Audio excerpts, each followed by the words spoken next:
je bij je? Het vredesvuur. Is het even persoonlijk opgehaald? Ja, klopt.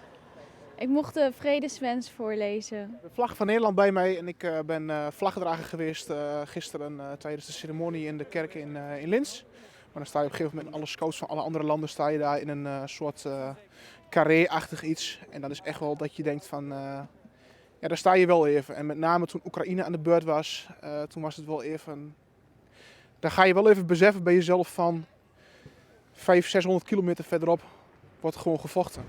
En het vredeslicht, het is niet een magisch iets, maar het geeft aandacht aan vrede en het laat mensen nadenken. Het geeft mensen weer het idee van, oh, er is wel nog een mogelijkheid voor vrede. Het vredeslicht moet ons herinneren aan de gezamenlijke verantwoordelijkheid die we hebben om ons in te zetten voor een vreedzame wereld, zo schetst de organisatie.